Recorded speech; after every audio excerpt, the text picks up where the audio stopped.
conference will now be recorded. Welcome back, everyone. In this session, we are going to understand the difference between schedule trigger, tumbling window trigger, and event-based trigger in Azure Data Factory team. So this is a very important topic, especially if you're working on a real-time or batch or incremental data pipelines. It is very important. By the end of this video, you will clearly know when to use which trigger in real world scenario. If you are an architect or if you are a senior data engineer, it is very important to know when to use which type of trigger.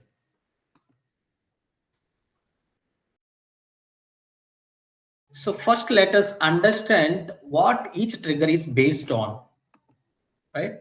So schedule trigger, it works purely on time, meaning it runs at a fixed date and time tip. Next, tumbling window trigger. It always works on time, but instead of a single point, it works on a continuous time windows.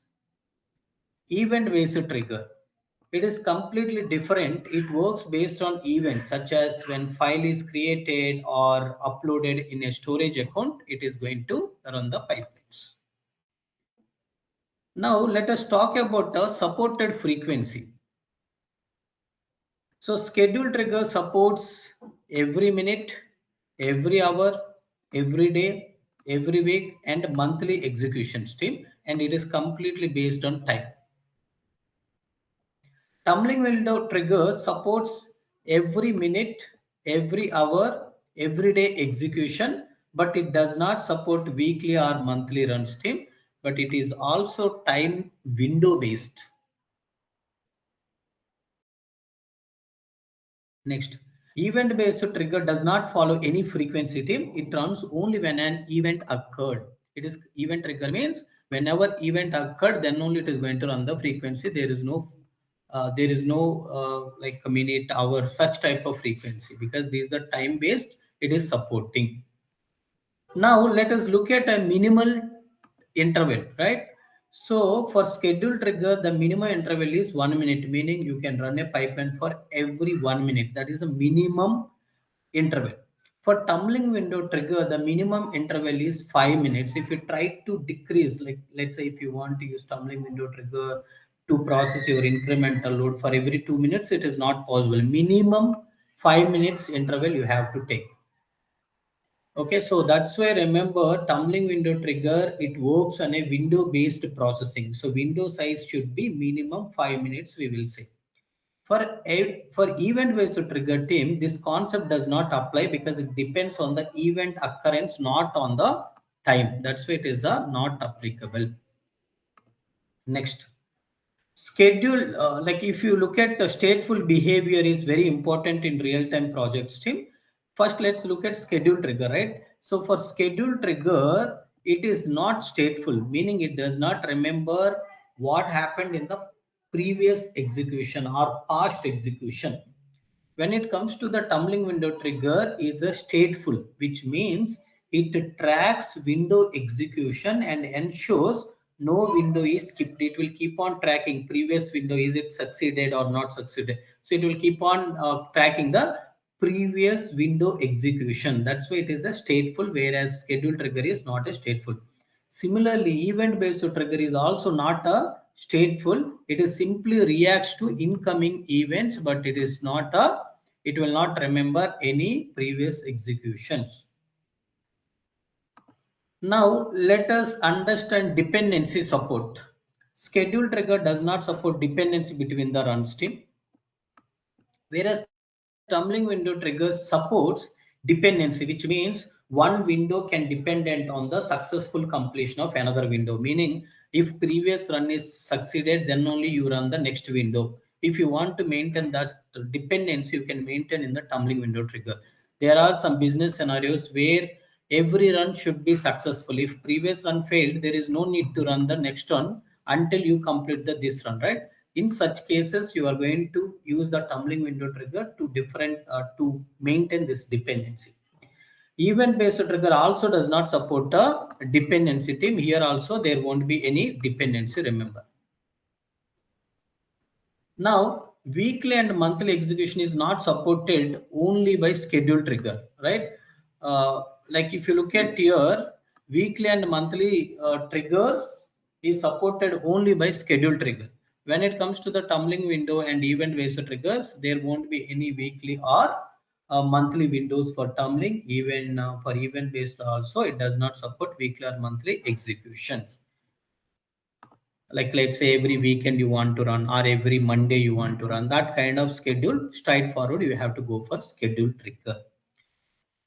Now let us understand triggers to pipeline mappings. If you see, schedule trigger supports many to many mapping, meaning one trigger can start multiple pipelines. One pipeline can have a multiple triggers too.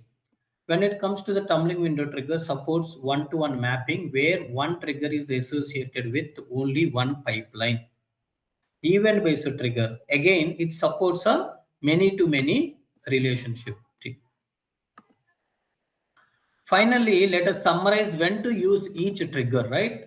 So schedule trigger is best suited for batch jobs like daily or monthly, weekly, batch processes. If you want to run, you can go for schedule trigger. Tumbling window trigger is best for incremental loads where data must be processed without gaps or duplicates. Event based trigger is best for real time or near real time ingestions where pipeline must run as soon as data arrives. Very, very important.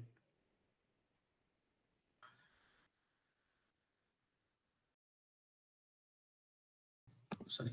Now let us understand this with a real time project scenario team. If your requirement is to run a pipeline once a day, once an hour, or at a fixed time, then a schedule trigger is the best choice. For example, daily sales report or nightly batch job. If you okay, so in such cases you have to go for the schedule trigger.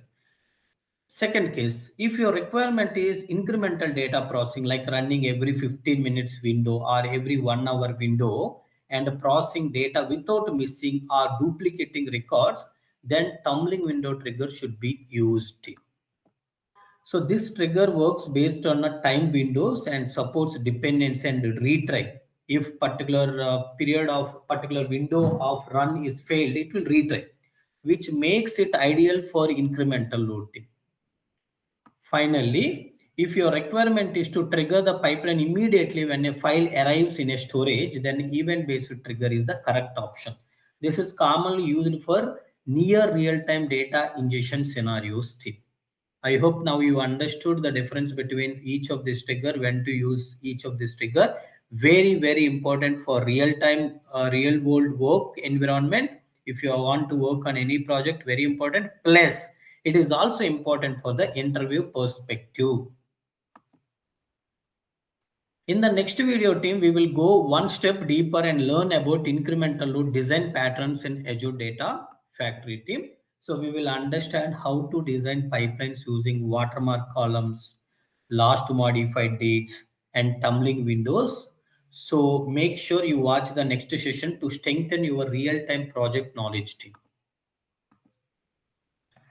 So before moving forward, here is a small self check assisting you, assisting you to check how much you understood. You can just answer this thing. If your score is 4 out of 5 or more, you are good to move ahead. If your score is less than 4, I strongly recommend rewatching this video to get better clarity. Practicing these questions will also help you in interview and real projects too. Thank you all. And I request everybody, please like, share, and subscribe our video. And then you can also join our WhatsApp, Telegram groups. Links are given in the description. That's all, Tim. Thank you for your support.